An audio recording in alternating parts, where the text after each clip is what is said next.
And I really believe that's what education should be for, is how do I unlock the most sovereign, free version of myself that can go provide value to the world and invite others along to be the best version of themselves. We assume school was built for that, but then there's the disconnect of, okay, so everybody does the exact same thing at the exact same time in this very narrowly defined path. If we did that in anything else, like people would go, what are you doing? There's no way people would fall into it. For our listeners, what was that journey like at sort of a high level that got you to this place of, hey, I'm going to help launch schools with this methodology or framework? Yeah, I appreciate that. It's very personal for me, and so being at Stanford, and I was always a really good student growing up, and it wasn't because I'm very smart. I knew how to play the game of school. And I also recognized in myself that once school ended, and I mean, even through college, once that ended and that wasn't the game I was playing anymore, it didn't transfer necessarily to life. I didn't know how to go create value. I didn't know what I brought to the world. And I struggled with that, as a young adult and trying to figure out who am I and what I want to do. So being at Stanford, I could see the same kind of things happening for students that were much smarter than myself. And ultimately, naively at that point, thought, okay, well, I'll make a difference in the schooling system itself. And so became a public school teacher and, did the administration and the private school teaching and private school administration. But along the way, I just kept asking questions. I kept seeing the same patterns and ultimately said, man, why are we doing this like this anyway? Where did this whole schooling system come from? And what was it for? And, when you ask that question, if you're brave enough to pull the string and really kind of see how far back that goes, there were things there that I didn't align with. So from an integrity standpoint, I didn't want to perpetuate this system. And at that point, I also had children of my own, and my oldest was getting ready to go into school. And so that was really the impetus. It was, okay, I don't want her going into a system that I don't fully believe in at this point. So I'm going to give my best shot for something else. Because my kids, all children matter, families matter. I love getting to serve them. Nobody matters to me as much as my kids, though. So that was the trigger. And they're going through it because everybody else does. It's the strangest damn thing for me to watch. And about 8 or so years ago, I got involved with a nonprofit called A for Arizona, and our mission was improving conditions for K-12 students to learn, specifically learn from my passion. The purpose of an education is to create value in the world. Mm-hmm. Let's help every kid discover that, not go through. And I've heard you talk about this conveyor belt system. It's get a good grade, get a diploma, get a degree, get a job. And all the kids are doing what they think they're supposed to do in that system, not discovering what they were meant to do. That's right. And that's what I love about what you're doing. But what was interesting is we raised way over $100 million. We helped with transportation programs.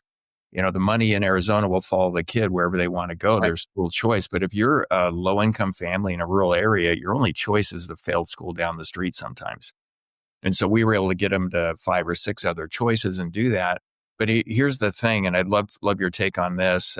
Every time we went to the state legislature trying to pass legislation to make it better for kids, it was never about the kids. It was always adults fighting over money, school contract, facilities, curriculum, all of it. I even made up T-shirts for our team to wear when they went down there. It said, it's all about the kids, ... changed my mind. But they wouldn't do it. And that's when I started, hey, we need to have a community of parents raising kids to create value in the world. So what's your take on that? What's been your experience trying to change it from in the system and then the power of going, through families, which is a big part of what you're doing? It's exactly what you just described. The politics around the maintenance of the status quo, the politics around the maintaining the systems, all the NGOs that are operating behind the scenes, everybody's got their agenda. And the agenda is not about the children, ultimately. And I don't say that, to say that there's bad people, everybody working in public schools are bad people. I don't believe that at all. There's some phenomenal humans that are there, and they're there because they genuinely love kids and they want to make a difference. And for some kids, those are the best humans they ever see, because maybe the parents aren't showing up the right way. So I applaud them. I'm on their side. But the politics of the system itself, that's exactly it. I mean, that's exactly what is, those are the things that I don't believe that's going to change. And you mentioned the parents too. what does parent involvement look like in these conveyor belt schools?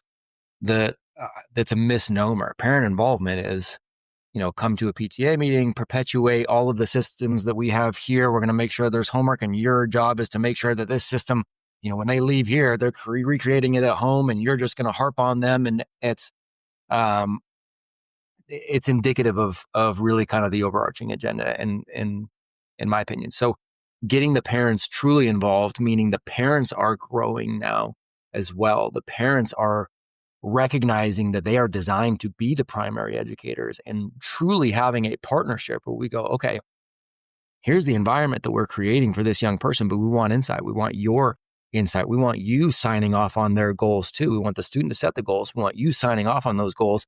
And then we become the third party that helps create this really cool, really fun environment for them to go ahead and go reach those things. That's it. And that system inherently has to be ever evolving. We've got to be adaptable. We've got to be able to include things that are now relevant, discard things that are no longer relevant. We've got to be able to play all of those games without worrying about these political games and these overarching agendas. And we've seen nothing but success because of that. Yeah, I love that.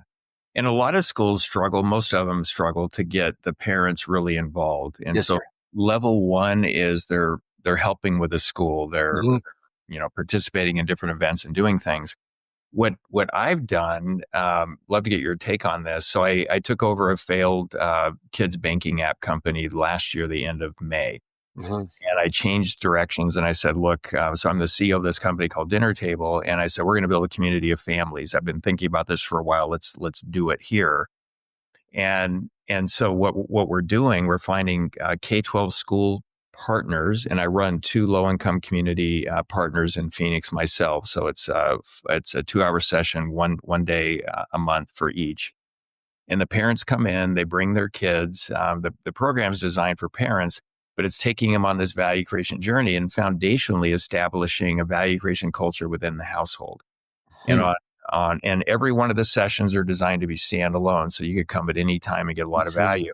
But we'll do things like, what are the traits and capabilities you would like your kids to have when they launch into adulthood? And how Mhm. can you design healthy struggles today to get them Mhm. ready for that? And it is crazy what's happening. The first one I started, and they just did session 9. I started back in September. There was just 3 parents in the room, and now there's 60 to 80 in the room, and we're going to need a bigger room. And they're just inviting other families, not even part of the school. I'm challenging them to do that. And the new families come in, and they're all having enrollment discussions. So I think within another month, we'll have doubled a total enrollment because of parents being exposed to this. Mhm. And it's for parents to work with the kids to have them discover their value creation superpowers and build all this and design the healthy struggles to have them way more ready for adulthood. But it's also kind of a Trojan horse for parents because I'm seeing their perspective, attitudes, how they talk about things completely change, Right. and in just only 9 months. Um, so the, so it's not, and as a result of that, they are participating and volunteering at the school. Some of them want to be teachers now. I'm watching all that stuff happen. Why is this working from your view? I bet you by the end of this year, I'll have 100 K-12 school partners in Arizona alone. I love it, man. Oh, I love it. That makes me so excited. Well, you said a few things in there that, we talk about quite often, and are really foundational to what we're doing. You're talking about the what we call the meta skills. What are the skills that matter to all people for all time across the board? Focusing on the game that actually matters. Again, I use the game terminology because it's an easy metaphor. If we're gonna say to somebody, hey, Lee wants to play baseball. I want to make him a really, really great baseball player. And we spend 12 years playing football, and we put him out on the baseball field and go, yeah, but it's got a ball and it's got a team. And it's like, okay, cool. I see similarities, but these are different games. These are different games, different rules.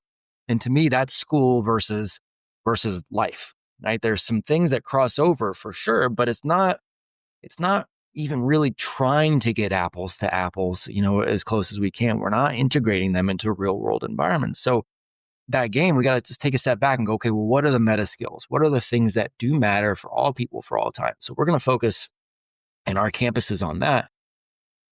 But because we're focusing in the campuses on that, if the kids go home and they go home to a family, they go home to parents who don't focus on those things themselves, there's a disconnect in the messaging for that young person. They're going, okay, well, I'm being told growth looks like this. There's a trajectory for this. Options look like this. But at home, it looks like this. And mom and dad aren't living this way. I'm being told, but mom and dad, it's different, and it seems hypocrite. Right. And we're just not creating any sort of congruence for them. So we're aligned completely on that. We want mom and dad to make normal what we're making normal over here. I use that. You make normal what you make normal. I use that to show parents, like, look, my kids speak English. Why do they speak English? It's not a mystery. They speak English because I speak English. They don't speak Chinese because I don't speak Chinese. That's just what's normal in the house. Guess what? If it's also normal in the house to have consistent conversations around who are we as a Beaudreau family? How do we show up in the world? How do we define? Socrates says beginning of wisdom is the definition of terms. How do we define integrity in this house? How do we define honor in this house? How do we show up? What does our family contract say? Do mom and dad exemplify that? And are you allowed to call us out if we're not right? Like, it's that growth as a family that really says, yeah, okay, what we're doing like, this is how we show up. So to me, the pouring into the family, man, there's no other alternative. So we do the same thing, man. We have our parents for a full year at least. They go through an educational process that mimics what we're doing on the campuses. They are going through that transformation. And here's how to align with what we're doing on campus so that the young person is hearing the same message around the clock. So important. Yeah, I love that. I'm noticing a strengthening of community with the parents in such a big way. Just they're dropping each other's kids off, they're forming relationships. So it all starts with the family for me. And then the next thing is, how do we get back to being part of a really strong, supportive community that's really there and has your back in the right way, in a development helping way, not a disabling way, if you will. You can help and hurt people by the way you help. That's right. In there. So are you noticing that as well, that you're seeing a strengthening of the community of parents and the families? That's exactly what's happening. And so we held a live event this past week. I was in Texas for a few days, and we had some of our dads from around the world who came to this live event. It was specifically for men. And we were talking about obviously leading in the home, but then building that tribe where you are and pouring into the community where you are. And as we're talking about this, as we're going through these evolutions, I was getting pictures sent from some of our campuses. And it was like, hey, look at all the families. We're all out on a Spartan race together over here at this campus. And then this campus is over here having a barbecue. And this campus, that's what we are finding is we are building these tribes, and we talk about like Dunbar's number. And so we don't want to make the tribes too crazy big because you can't have a great relationship, right? With more than 150, 200 people, however you want to look at that. But when it gets to that number, we just build more campuses. But that's the idea, is that these campuses, it's not just drop your kids off and the kids get to connect together and then come home and the families don't know each other. The families are continuously getting together. Kids during the day, but parents during the day too. Full families at night, full families on the weekend. They're doing family related events. It really is building tribe is the cliche, but that's really what's happening. Yeah, that's so encouraging, and I think super necessary. Mm. It's wild to me that we're not teaching in our K-12 education system what kids need to be successful in life. And so a little bit of my background, you don't know anything about me, came from low-income family, kicked out of the house at the beginning of my senior year in high school, family members in and out of jail, prison, some for some really bad things. Parents charged up debt in my name and gave that to me at the end of my senior year in high school. So I'm starting here, and to me, it gave me I think a huge advantage over most all other kids that I knew at that time. And I think the largest pent up, untapped value creation potential in the United States and probably around the world is in the low income family kids because the Mm, drive is there, but they lack the perspective. You did well in school. I've listened to you talk about that. mhm, I was a C minus student. I mhm, didn't have mentors that encouraged me to do it. And then I went on to basically start 8 companies from scratch, had one exit well into 9 figures. I've done really well. And I think it was good that I didn't buy into the whole school piece of it. mhm, So I'm coming at this like some people would say, "Oh, you poor thing." It's like, no, are you kidding me? I had an advantage coming out of this. mhm. Uh, it, how did we get here? What is going on? You've really studied this. Talk about that a little bit. Yeah, man, I love it. Thank you for that background too. It's so interesting to me the conversations I continue to have before we talk about even where the system kind of came from. It's so interesting to me the conversations I get to have with parents because like, well, my kid is doing fine. My school is working for my kid. No, your kid is working at school. You don't know what the long term ramifications are of that. You don't know yet.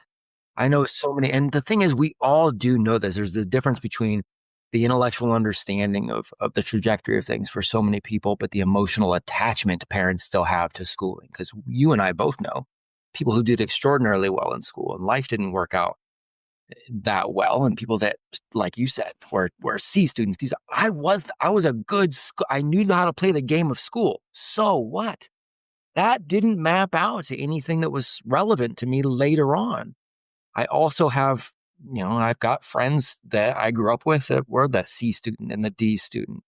And I can name a few off the top of my head that are worth a ridiculous amount of money and life is working really. And like, it's not, money's not the only metric, right? But their marriages are healthy and their businesses are thriving and their friendships are fantastic and their health is good. And again, those meta skills that matter. We all know people like that, but it's the emotional attachment that's the way school has always been, right?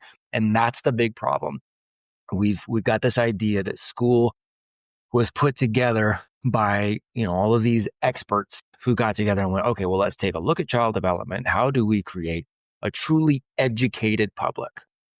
This is where I get down into the definition of terms things, and a lot of times this can be semantics, but Seth Godin asked me some years ago, and this is the question that stuck with me. He says, what should education be for? And it was interesting to me because I had been in the university system. I had been in public schools. I'd been in private schools. I'd done training for other, teachers and administrators. And I'd been to every conference up and down that. He says, what should education be for? And I wrestle with it because I'm going, man, nobody's ever actually asked me that question. What should it be for? And the best I could, and I've got a faith, a spiritual journey of my own. And I understand not everybody has that, but for me, that matters. And I'm going, man, the design has always been free will. The design is to become the best version of yourself with that freedom and that sovereignty attached. And I really believe that's what education should be for, is how do I unlock the most sovereign free version of myself that can go provide value to the world and invite others along to be the best version of themselves, right? It's that. We assume school was built for that.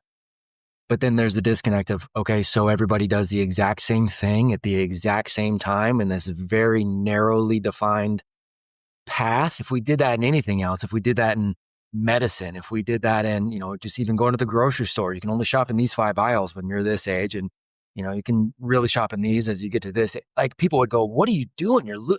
What? There's no way people would fall into it.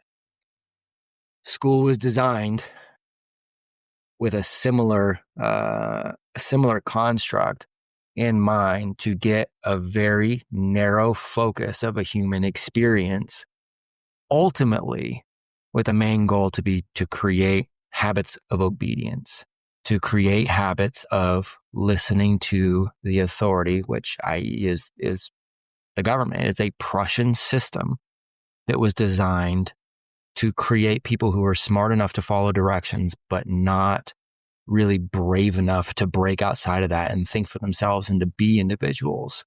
Right? And that's what we talk about with this industrial model of education. Those are the habits. Those are the things that people have. And I talk to parents all day long and they're like, I can't, I get it. I do get it, but I'm I'm so afraid. And that's ultimately what it boils down to. I'm so afraid to do something different. I'm like, oh, well, the school is doing exactly what it was designed to do. It is the training of the elephant. If you train elephants, you put that little string around them when they're young and they can't break free. And then when they get older, you put the string around and they just go, oh, I'm just going to assume I can't break free. They never try. And that's what we've done to the population. That's where it came from. And John Taylor Gatto, I point to his work, day in and day out. If people haven't read that, highly, highly recommend. He was much more knowledgeable on the entire system itself and much more articulate than I am. But I highly recommend people read his work. Yeah. Yeah. It's full on indoctrination. Yes, sir. It's strange. If you look at it and you apply math, common sense, logic, facts, reason, through those filters, it doesn't make sense. Correct. This is what everybody else does, and we want to be part of a club or whatever. And I love Apogee's mission. I wrote it down. To reseed freedom in our children and in our nation through education for the entire family. And for me, it just seems so clear. The purpose of an education is to create value in the world. And I talk about holistic value creation. So material, everybody gets that. It's money stuff. Emotional energy, positive emotional energy to me is the scarcest commodity on the planet because it supercharges everything else we do. And it's the X factor for leaders, in my view, and all the leadership development work I do. I really emphasize on that. We create the environment with our teams within businesses, organizations, from which they create value. Parents in the home create the environment from which the family and the kids get to create value. And then the spiritual value creation side, it's about connection and kids with themselves. Do they understand why they think the way they do, to their family, extended family, community is important to them, purpose, a higher power. Every family gets to decide what that is and the right balance. But most will say, and it feels like virtue signaling, it can't be about the money. It's about these other things. But you look at their actions and it's 95% about the money for a lot of folks. And how we feel going through life, to me, is everything. And if you have those three buckets in the right balance for you, life's way better. I mean, you're elevating consciousness or figuring shit out faster, however you want to talk about it. That's the purpose of the existence to me. But what do you think of this model of holistic value creation? I mean, you're talking about all the pieces of it without calling it those buckets. But Well, that's exactly what it is. I mentioned we had that live event, this last week in Galveston. So we had a number of men come from around the world. We go through this live event that is essentially a microcosm of, the 12 months that we go through with the men. And there's really 24. We have a couple of years that we have the men's tiers, and we have our women's. We've got our teen boys. We've got our teen young ladies. And all of this comes together on our campuses as well, which obviously start younger, but it's kind of this culmination. So it's the full family deal. We get these men to go through these couple of days, and they get home. And I can tell you, Lee, I have already gotten five wives personally, more than I know have reached out to the organization, but 5 wives personally that have reached out and gone, what just happened with my husband? What, like the guy that just came back? Oh my goodness.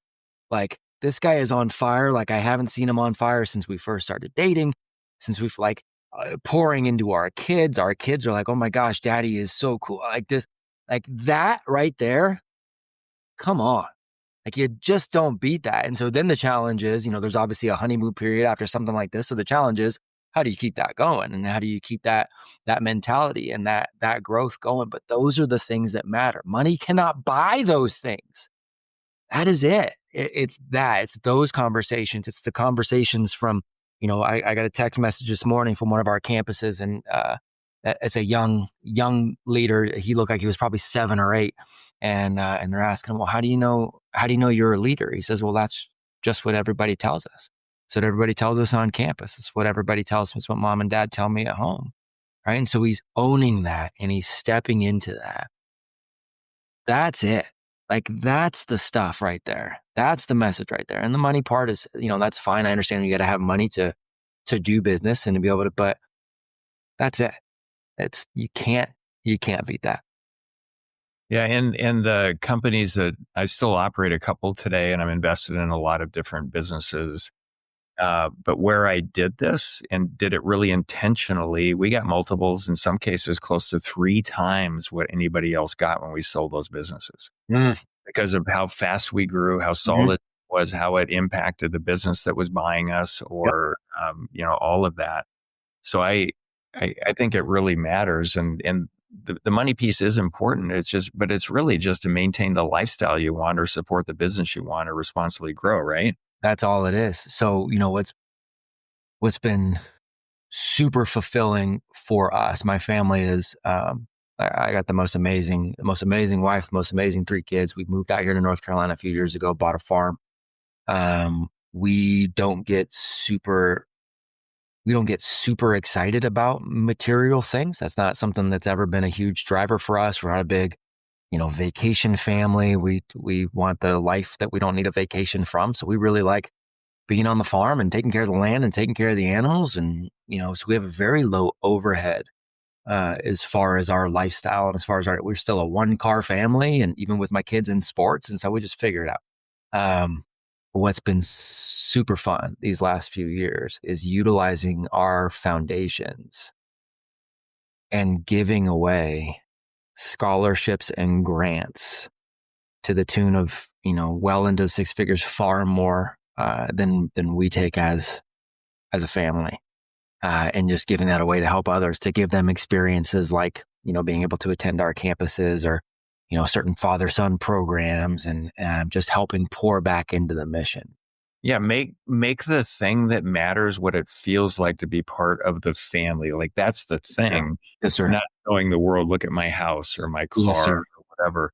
Now, I'm into technology and all that stuff's really cool, but that's different than look at what I have. Yes, sir. And I guess I'm similar to you. I don't spend 5-10% of what I make for my lifestyle. I've lived in the same house for 23, 24 years now. Yeah. I'm actually in my home recording studio here. Music's been a power hobby my whole life. I still absolutely love it. Um, but that's what feels really good. And sitting around talking about how much you have or what bracket you're in, is that so that's the difference. And how do you recommend that we get families to see it? That's a huge part of what I'm doing at dinner table. Is this is really what matters, what it feels like to go through life and be part of the family. But most don't do that. So what are you doing in your programs to make that this central thing? Yeah, it's a good thing. Well, one of the things you said just there was, how do you get people to see it? Um, I am a big believer that it is a really difficult thing to teach anybody anything. I think you can inspire them through your example, and you can invite them to come in, and you have to understand there's a certain percentage that won't anyways. Again, from a faith perspective, and I understand not everybody, maybe this is just a story to some, maybe it's true to others, but the story itself illustrates what I think is human behavior. God himself takes the slaves out of Israel, and he's walking them, through the desert, and he's freed them from slavery. But eventually along the way, it doesn't take long before they're like, hey, if you could just be quiet though, like we really don't want to hear your voice anymore. So that'd be great if you could shut up. And hey, by the way, this leader you just sent us, we kind of want to kill him. And what we really want to go back to is what we've always known, right? I don't know what I want, so I want to just go ahead and want what I know. And that's really the struggle of humanity. And so people wanted to go back, and they want to go back into slavery. So we understand that that's going to be a similar thing. So with our programs, it is first and foremost, I can't um, get people to see it unless they see I believe it. Right. And so they've got to see that in my lifestyle, in the way that I'm leading, in the conversations that we're having. They've got to see my family and understand that Matt's not just saying, that his family is great and really happy and at peace. Like, we've got people from our communities that are, as they come through the mountains, I'm like, come to the farm, come hang out, let's break bread. There's something to be said of sitting down in person with somebody. You can feel that. And hey, by the way, you're not going to be able to fake it with the family. For like, they know my family now too. Right? You're not going to be able to fake that forever. You can't. They got it. So they see what's real. They see the family contract that we have on the wall. They see the product, that they see my children who are at peace. Like, that's the thing they see. My wife and kid, they see peace that's there, because there's a peace that comes through working to fulfill your purpose and having that resilience that like that's the byproduct of that is there's peace that's there. So they feel that. And when they feel that, then they're more apt to go ahead and dive into that. And then we create a structure and a roadmap to allow them to get their own version of that. So, I've got to be able to lead from a place of no hypocrisy, which by the way, that's the same thing for parenting, right? My kids need to see that. It's not do as I say, not as I do. That's about the worst freaking parenting advice on the planet, right? This is what we all do. And by the way, if you see daddy mess up on this, respectfully, you can go, hey, dad, don't we do things differently? And when I go, yep, you're right. There's trust built that's not, that is not easily broken there.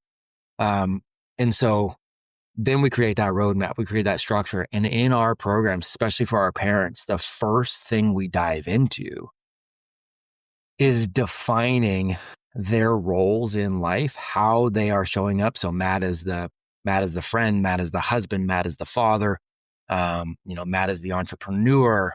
Matt, those are all me, and I'm authentic, to use a buzzword, like I'm authentic in all those places, but they're not the same.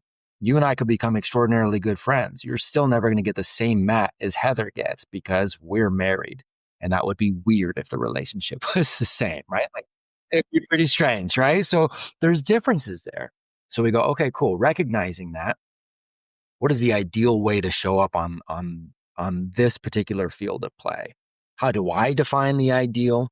How did the other people I'm impacting and providing value for define the ideal? And where is that common ground? How do I define that? And then what do I need psychologically, emotionally, spiritually to actually embody that, to step into that long enough to where that becomes who I am? And so, just even the first month of the program, we're working with Dr. Andrew Shaw, we're working with guys like Todd Herman, we're working on, we provide this roadmap for them to understand it, to feel it, to learn how to embody it so that they are living it and then inviting everybody else to come along. So it's not an easy overnight thing, but when they create that identity and step into it, being who you need to be will make it easier to do what it is that you need to do. It's not about discipline and as much as it is just about defining that identity.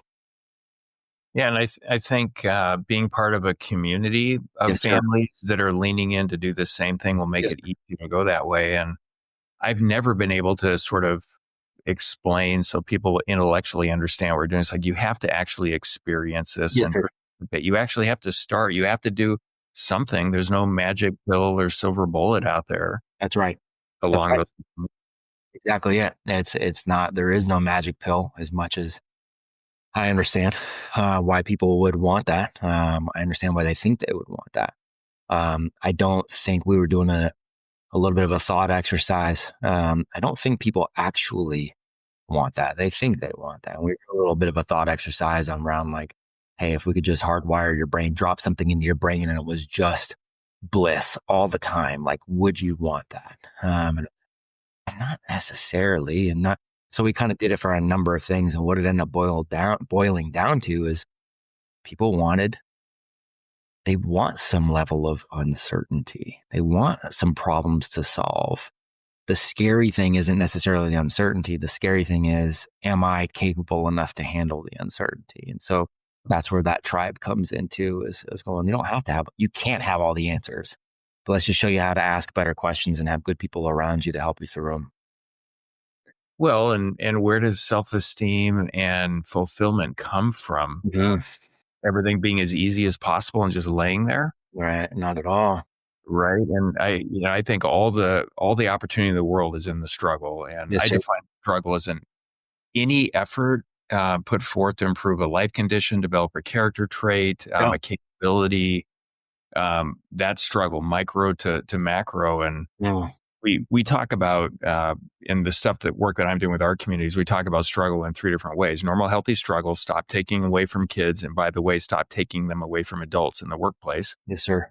And two, unhealthy struggles, don't make it your identity, improve your life conditions as quickly as you can, but then discover what you learn from that you can use to create even more value in the work, because Bingo.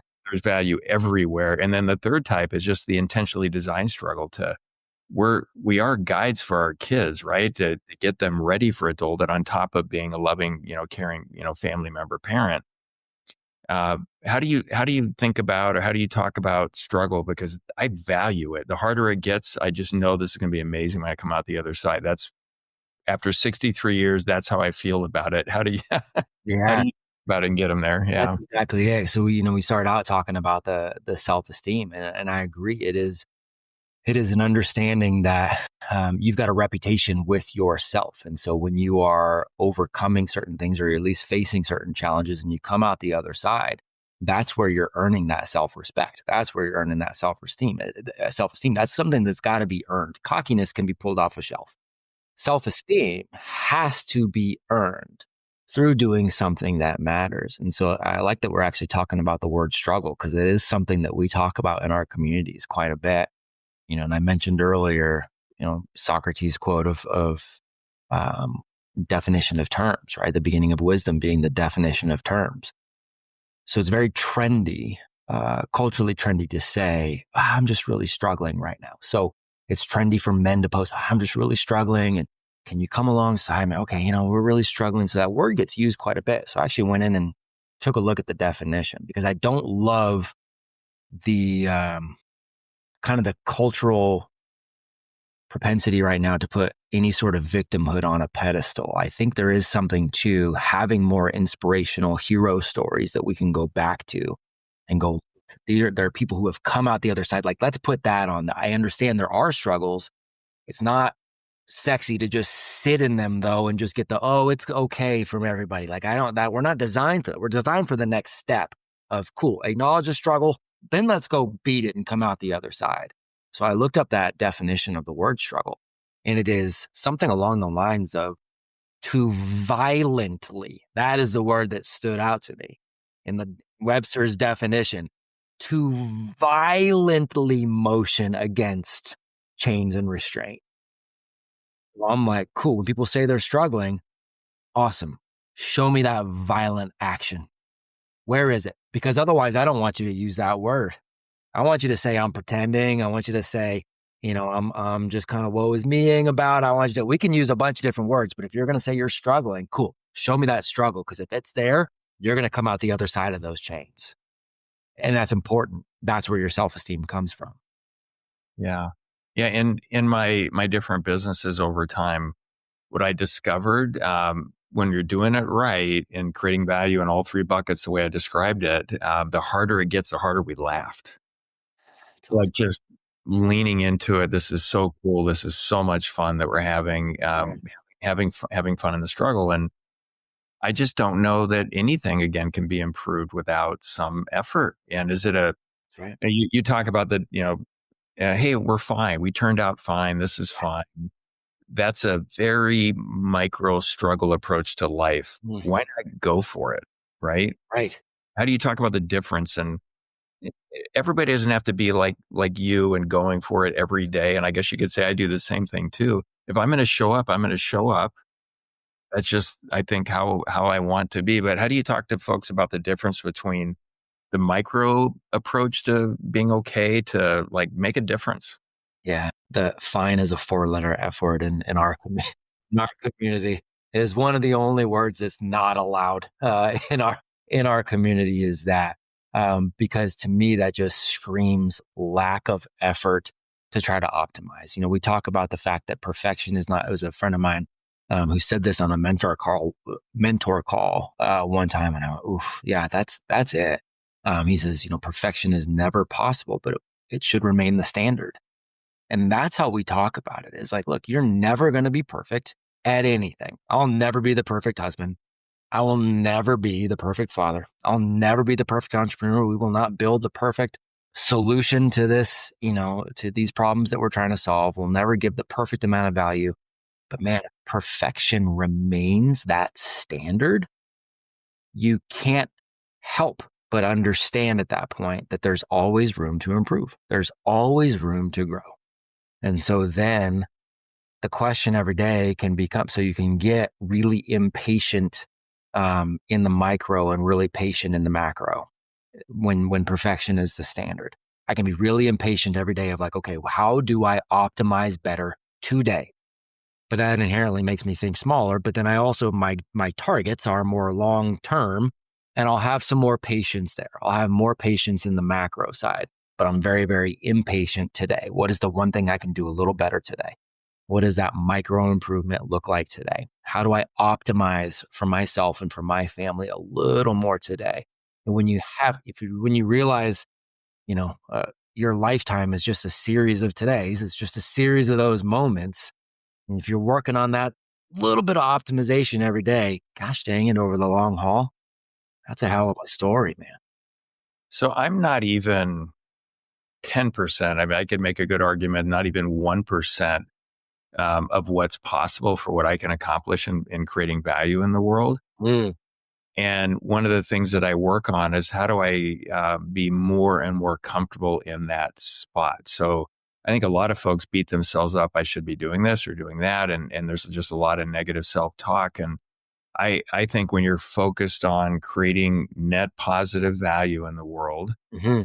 puts a shield up to external noise, a shield up to internal unhelpful talk, and just let's have fun on this journey, realizing we're not even 1% of what's possible. Yeah.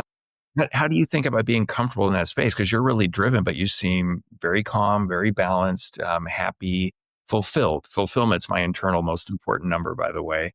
Um, how are you good with that? And then how do you coach the families to be good with the journey? Because Yeah, all we today, like you said. man, that is such a great question, because that wasn't something that just came overnight. I'm like you. There are so many people out there that are so much better than I am in every facet of life, and that's great. I'm thankful for that. I'm thankful for them. I had to be okay with looking at myself in the mirror. I had to be okay with laying, my head down at night and going, okay, I did everything that I knew how to do at night. So that is the key, is getting to that point of the self respect and the self esteem of going, okay, I don't have any skeletons in the closet. I am showing up in integrity. I am being the best version I could. And it started for me just with definitions of what that means. It really is defining that and understanding, if I've got that definition and I'm living to that definition the best I could today, acknowledge where I made a mistake, make right, any wrongs that I've committed, especially towards any other human being. At that point, that is it. That's all I can do. I am responsible for creating the person that goes out into the world. That is the biggest turning point. Is it's not a I grew up in a household that said men don't change.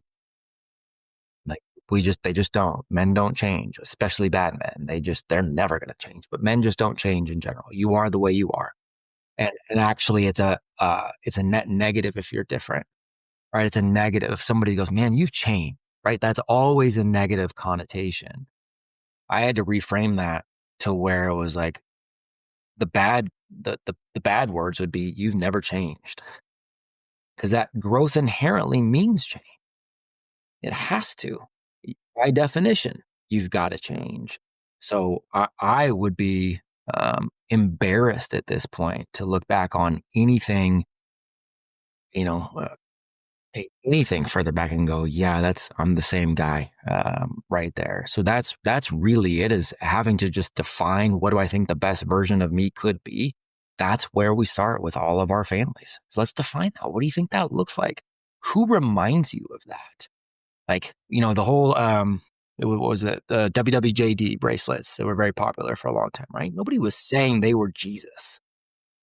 They were just using that as a reminder and saying, look, that's somebody I want to be like. And that reminds me of how I want to show up in the world. So we do the same thing. I do the same thing for myself. I've got my board of directors, and we walk all of our people through that same sort of, who are the people that inspire you in all of these walks of life? And what if we put together the ideal version of you as a dad, and we use this guy and this guy and this guy as the reminder? What would that guy's name be? How would he show? Let's define it first.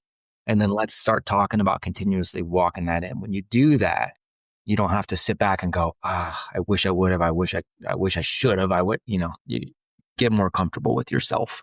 Yeah, you're kind of making me think about my journey. So what you're witnessing right now, this is my 63-year overnight success story, by That's the way. right.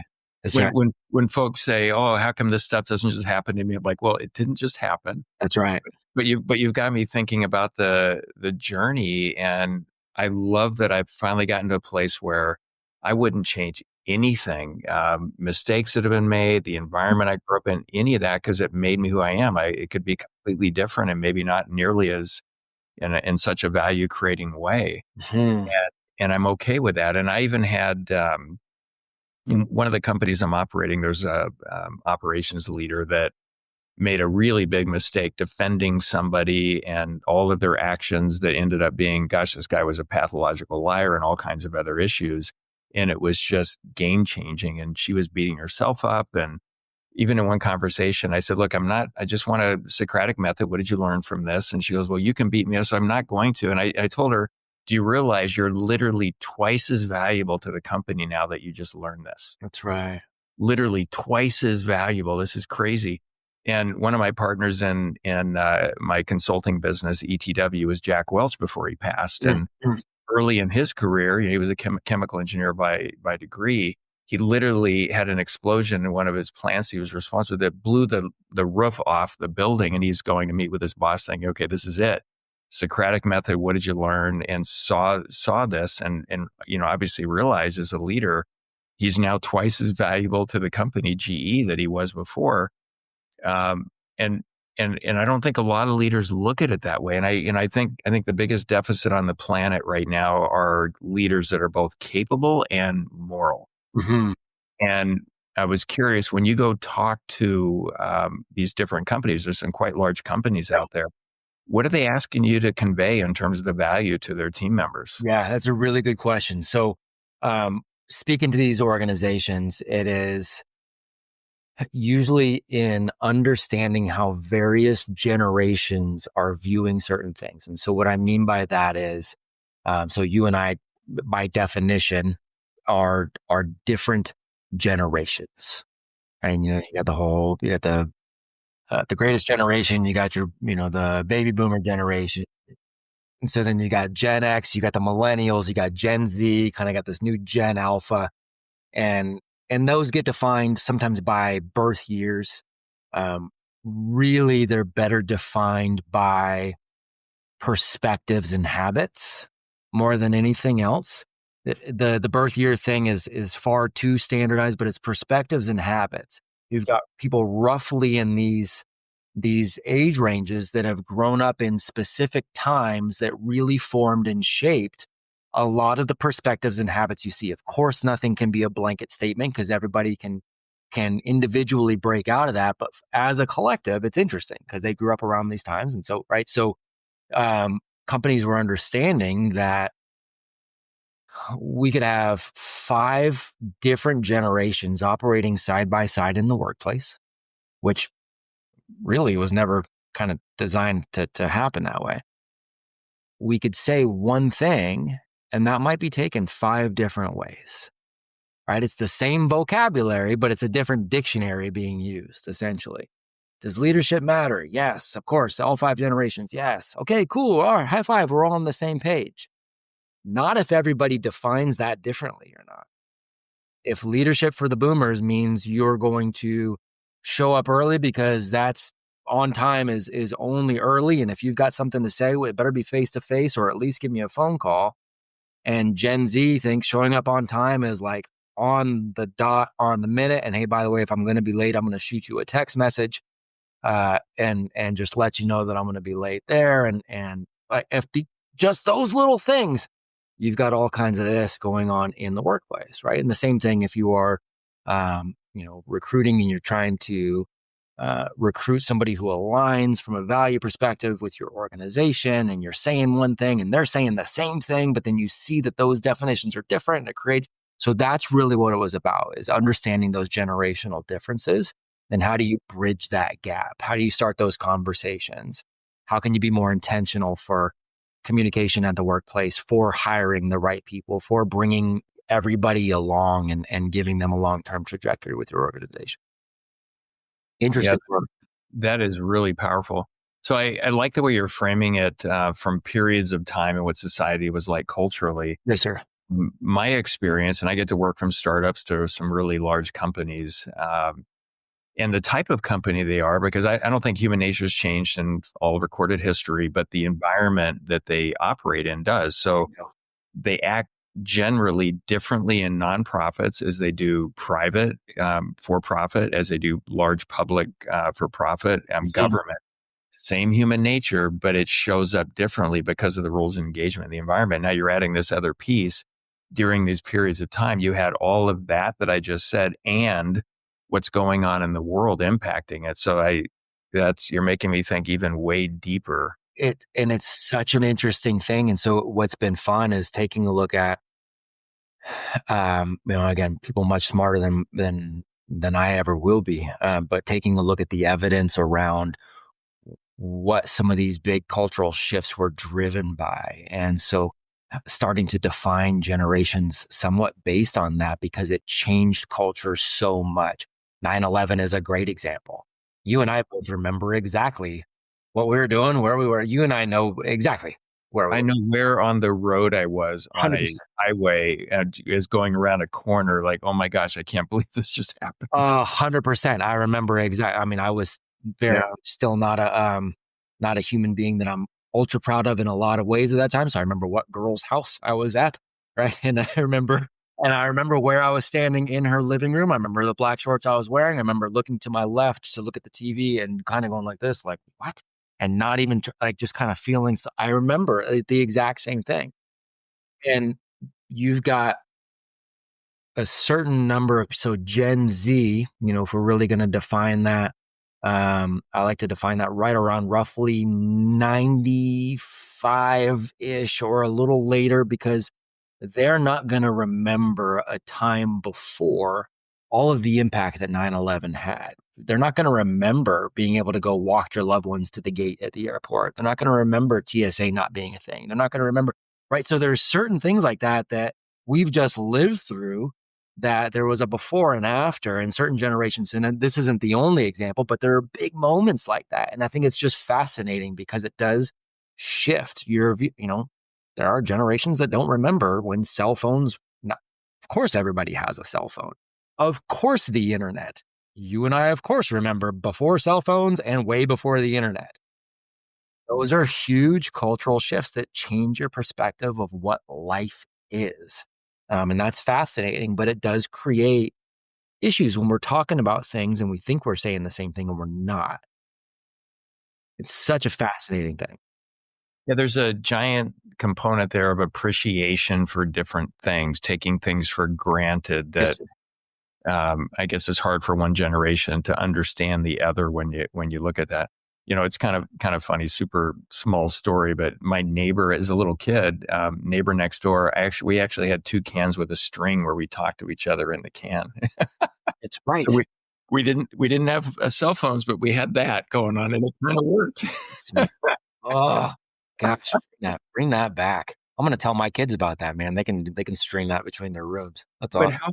how fun.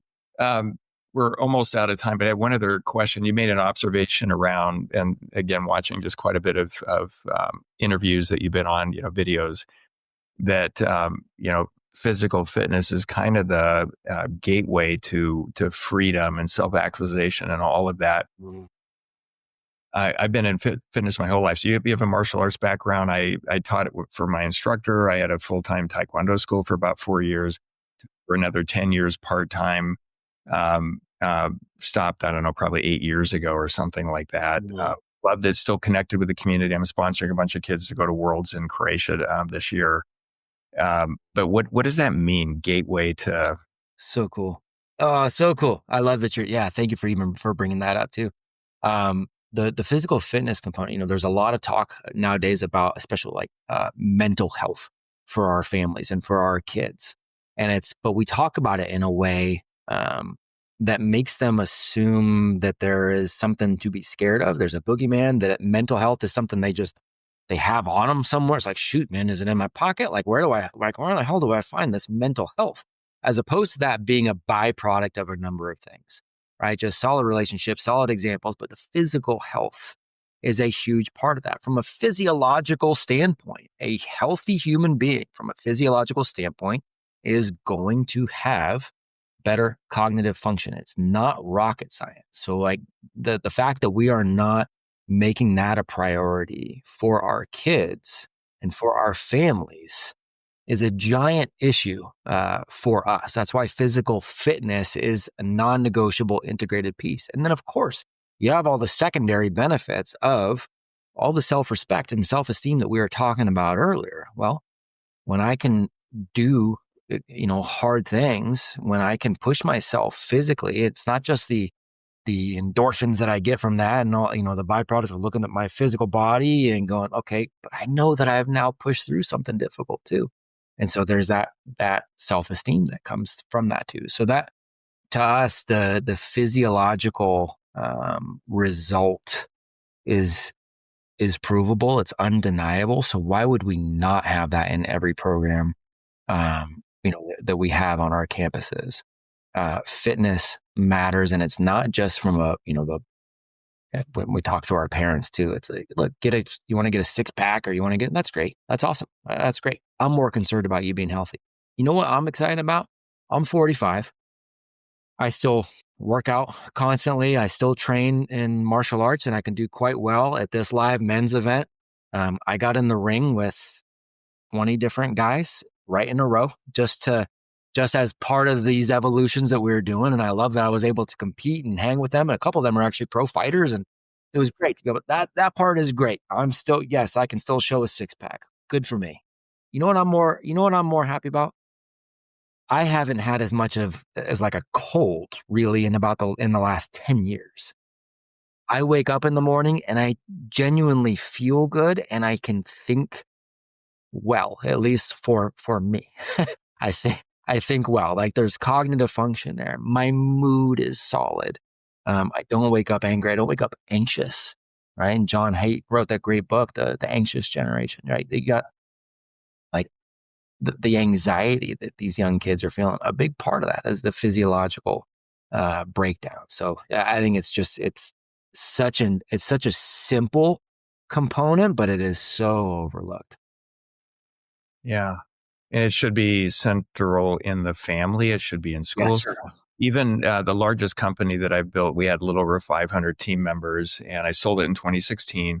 But I put a 10,000 square foot gym in, and I told the employees, you train 2 days a week on average for an entire month. We'll pay 100% of the health insurance premium the following month. If not, you pay 20%. And that's still a really good deal. And if you bring your kids, your spouses, you'll put even more money in your paycheck in these programs. And they couldn't use the equipment on their own. They had to train with other employees, and we had full-time functional movement certified trainers. That was the single biggest change agent of everything that we did. It was like, why companies wouldn't do that everywhere. I mean, it does more than just improve health and well-being. It knocks down artificial barriers, improves teamwork, collaboration, all the other things. That's right. And I think the net effect was we could prove that we were saving about $1.5 million in healthcare spend, but productivity and profitability and community and emotional energy, all those things, through the roof. So it should be a focus in companies too. That's exactly right. So I believe we will see an influx of things like this at a lot of organizations. They will implement things exactly like you're talking about there. And I do believe we'll see a lot of organizations adding, I don't love the term, but everybody knows what we're saying, the micro school movement, and things that I think people will add that there too. It's like, look, your employees can come here, we can have full family fitness. And by the way, the school is on site. You can bring your kids. You don't have to worry about I got to get my kid to school before I get to work. And then I got to come, what do I do for after school care? What do I do?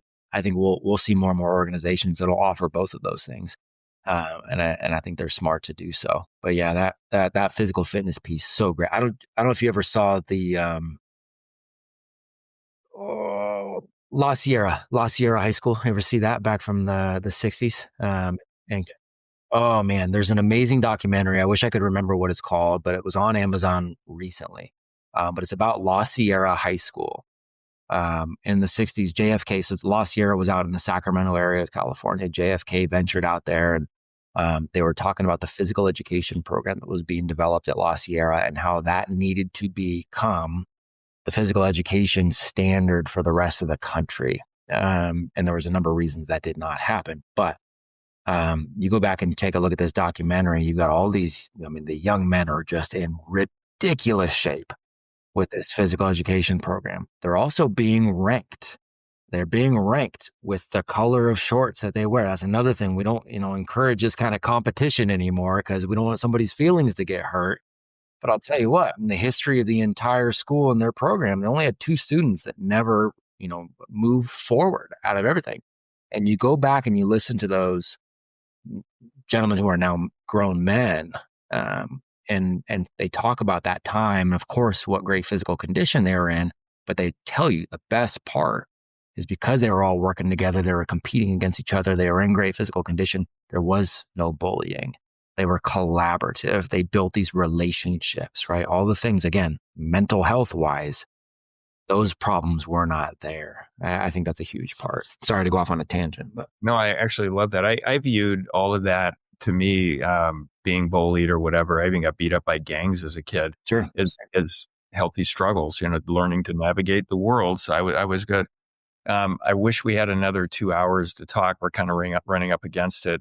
My biggest takeaway is how and there's so many of it, how you made me think more deeply about the societal impact on human nature.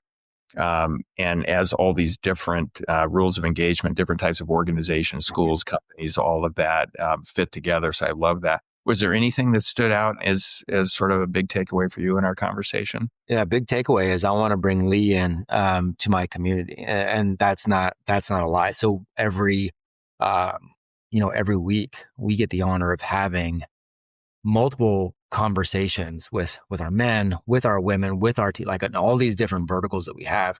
We have a mentor that we bring in, and that is somebody who aligns with our values, is creating value in the world, and is a great example of what we're all pushing towards. And we get to bring them in virtually every single week and have great conversations. We want them to be the examples of people that are doing things well, and we want to have some Q&A with them. So if you'd be open to it, that's my biggest takeaway is like, man, we are aligned. You are doing work that matters. And I'd love to have you come in and return the favor and have you on our show and get to meet some of our folks in our community, man. Truly. Yeah, I would be honored, 100%. Truly. Well, we'll have to do it. All right. And if our listeners want to learn more about your work or connect with you, how can they do that? Yeah, I appreciate that. ApogeeStrong.com is the way to go. There's a little documentary that's on the website right now, kind of around the problem in education. We're doing another documentary right now around what we believe are viable solutions. And it'll show you where, all the different verticals we have, where our campuses are located. All of that can be found there. If you want to reach out to me directly, Matt at Apogee Strong, I'm glad to get back to everybody. And I'm on any social media just at my name as well. So, okay. Or so Matt at apogeestrong.com just goes right through. Perfect. Okay.